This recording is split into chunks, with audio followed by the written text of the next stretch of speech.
Welcome to Node.js interview questions. This is part C. First question is, how do you optimize performance in a Node.js application? So अगर आपके पास एक Node.js application है तो आप उसका performance increase कर सकते हैं. ठीक है, तो हमारे पास कुछ टेक्निक्स होती हैं परफॉर्मेंस इंक्रीज करने के लिए.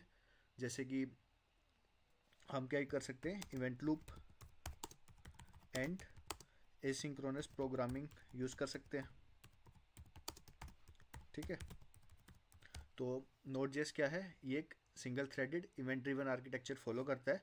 मतलब अगर कोई हैवी ऑपरेशंस जैसे कि कोई फाइल रीड होगी या कोई डेटाबेस क्वेरी होगी, ठीक है, अगर ये सब हैवी ऑपरेशन सिंक्रोनसली चल रहे हैं तो पूरा एप्लीकेशन स्लो हो सकता है.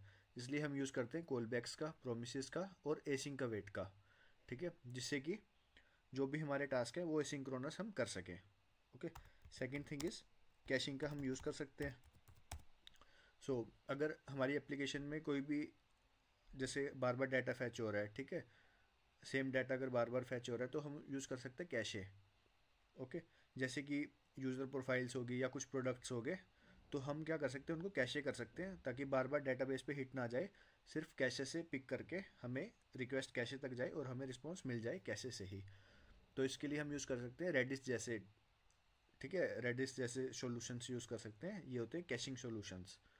तो इसमें क्या करते हैं, डेटाबेस पे लोड नहीं जाता, तो जो भी रिक्वेस्ट रिस्पॉन्स है वो रेडिस के थ्रू हमें मिल जाती है. Now third thing is load balancing and clustering. Load balancing and clustering. So आपको ही पता है नोड जे सिंगल थ्रेडेड होती है, लेकिन अगर हमने मल्टीपल कोर्स का यूज़ करना है तो हम क्लस्टरिंग कर सकते हैं. ठीक है, बेसिकली अगर हमारे पास सीपीयू में 6 कोर्स है तो एक ही कोर हमारी नोड जे यूज़ करेगा क्योंकि ये सिंगल थ्रेडेड है. बट अगर हमने सभी कोर्स का यूज़ करना है तो हम यूज़ करेंगे क्लस्टरिंग. क्लस्टरिंग के लिए यूज़ होता है क्लस्टर मॉड्यूल, जिससे क्या होता है कि मल्टीपल इंस्टेंसेस चल सकते हैं, जिससे कि लोड भी डिस्ट्रीब्यूट हो जाता है. Now fourth point is compression and minification. Okay. हम क्या करते हैं, जो स्टैटिक फाइल्स होती हैं उनको जी जिप दिखाता हूँ आपको कैसे होता है, जी जिप. ठीक है, ओके, जी जिप. तो उनको हम जी जिप से कंप्रेस कर देते हैं, जिससे कि हमें लाइट वेट रिस्पॉन्स मिल जाता है. ओके. और C S S G S और इमेजेस को हम क्या कर सकते हैं, मिनीफाई करके हम इनको रिड्यूस कर सकते हैं साइज़ को.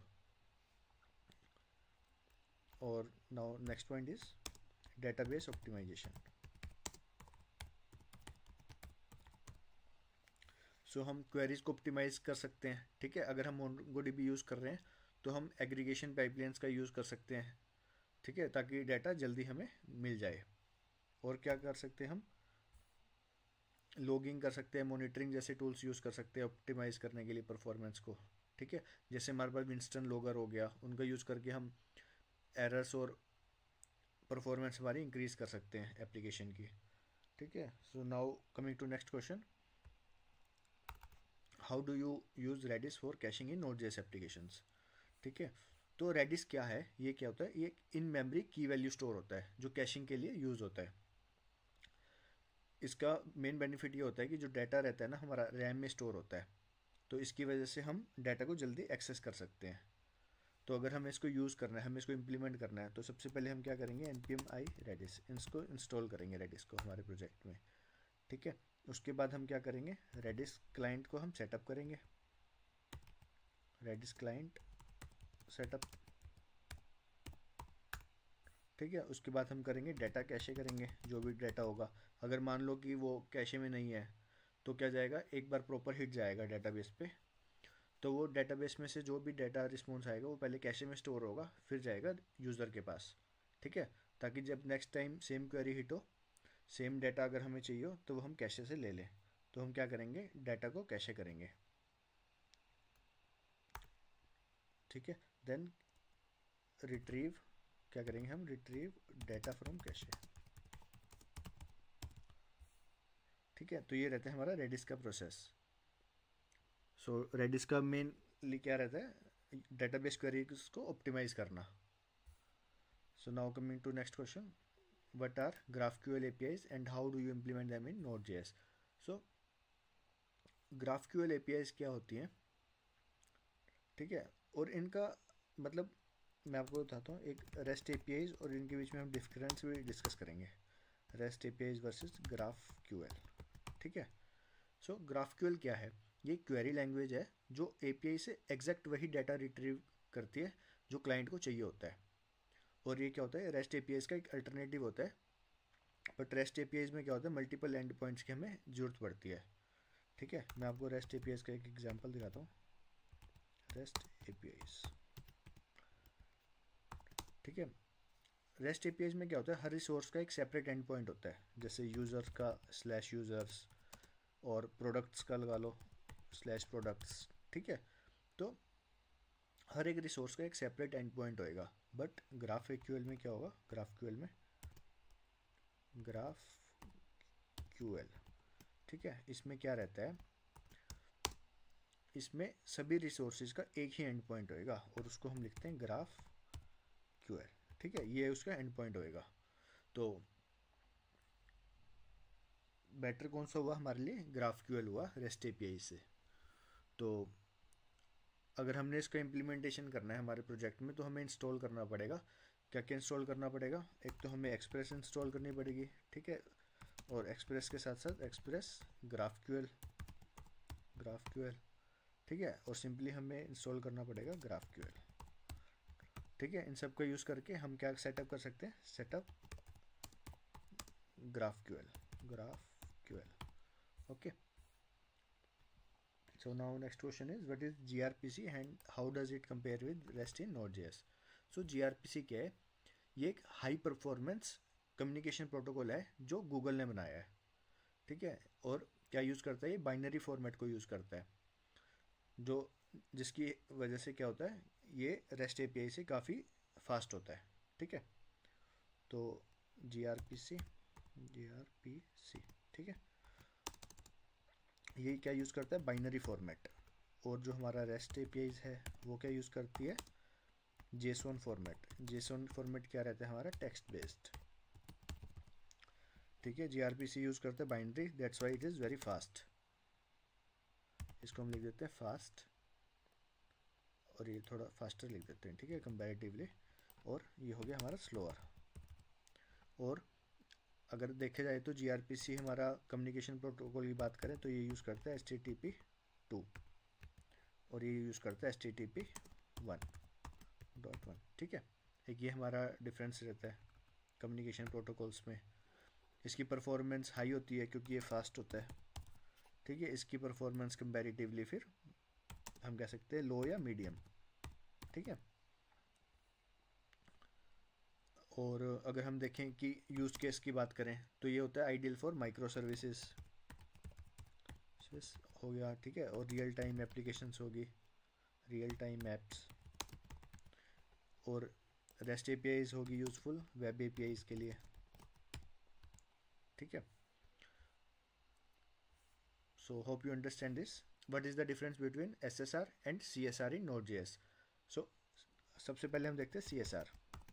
CSR is client side rendering. So CSR का मतलब होता है कि पूरा पेज का कंटेंट और UI जावास्क्रिप्ट के थ्रू ब्राउज़र में रेंडर होता है बिना सर्वर से बार बार HTML पेज को फैच किए बिना। ठीक है, तो बार बार रिक्वेस्ट सर्वर पे नहीं जाएगी HTML के लिए, ये हमारा ब्राउज़र के थ्रू रेंडर हो जाएगा। ओके, तो हम CSR का यूज़ कब करते हैं, जब ऐप में ज़्यादा इंटरेक्टिविटी हो और रियल टाइम अपडेट्स की हमें ज़रूरत हो, तब हम यूज़ करेंगे CSR का। ठीक है, और जब यूज़र को बार बार डाटा लोड करना हो और फिर मल्टीपल पेजेस बिना रीलोड किए नेविगेट करना हो। ठीक है, बेसिकली SPS के लिए, सिंगल पेज एप्लीकेशंस के लिए हम यूज़ करेंगे, जिसमें हमें किसकी नीड होती है, रिएक्ट की नीड होती है, एंगुलर की नीड होती है। ठीक है, व्यू फ्रेमवर्क की नीड होती है। ठीक है, जब इनका यूज़ हो रहा होता है तब हम यूज़ करते हैं क्लाइंट साइड रेंडरिंग। ठीक है, और बेसिकली जब हमें SEO, सर्च इंजन ऑप्टिमाइजेशन का इम्पोर्टेंस ना हो। ठीक है, बेसिकली इसकी डिसएडवांटेजेस है, डिसएडवांटेज यही है SEO, सर्च इंजन ऑप्टिमाइजेशन। अगर हम इससे कॉम्प्रोमाइज़ कर सकते हैं तो CSR इज़ बेटर। और बेसिकली अगर हम इसकी यूज़ केस की बात करें, CSR के यूज़ केस क्या है इसके, जैसे कि सोशल मीडिया वेबसाइट्स होगी, फेसबुक, इंस्टाग्राम, ट्विटर, या रियल टाइम एप्लीकेशंस होगी, चैट एप्लीकेशंस या लाइव स्कोर अपडेट्स, ठीक है, डैशबोर्ड एप्लीकेशंस होगी हमारे पास, या सिंगल पेज एप्लीकेशंस जैसे जीमेल, गूगल ड्राइव, ठीक है। अगर इन सब का यूज़ हो तो CSR इज़ बेटर। अब हम डिस्कस करते हैं SSR। सो SSR रहता है सर्वर साइड रेंडरिंग।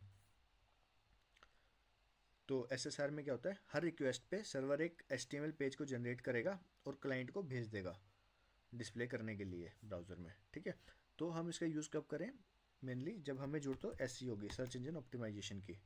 जब SEO इंपॉर्टेंट हो, जिसमें पेजेस को गूगल और सर्च इंजन इजीली इंडेक्स कर सकें, तब हम यूज़ करते हैं SSR को। और जब हम चाहते हैं कि फास्ट इनिशियल पेज लोड हो, ठीक है, फास्ट इनिशियल पेज लोड हो। तो फास्ट इनिशियल पेज लोड क्यों होगा, क्योंकि जो हमारा HTML पेज है वो सर्वर पर ही रेंडर हो जाएगा, सिर्फ रेंडर्ड पेज ही ब्राउज़र पे जाएगा डिस्प्ले होने के लिए, ठीक है। तो इसमें क्या होता है, फास्ट इनिशियल पेज लोड होता है ताकि यूज़र्स को तुरंत कंटेंट दिख सके बिना ज़्यादा वेट करे, ठीक है। CSR में हो सकता है कि जो इनिशियल टाइम लगता है वो काफ़ी ज़्यादा हो सकता है, ठीक है, बट SSR में इनिशियल पेज लोड कम होगा, जिससे यूज़र को वेट नहीं करना पड़ेगा UI को देखने के लिए, ठीक है।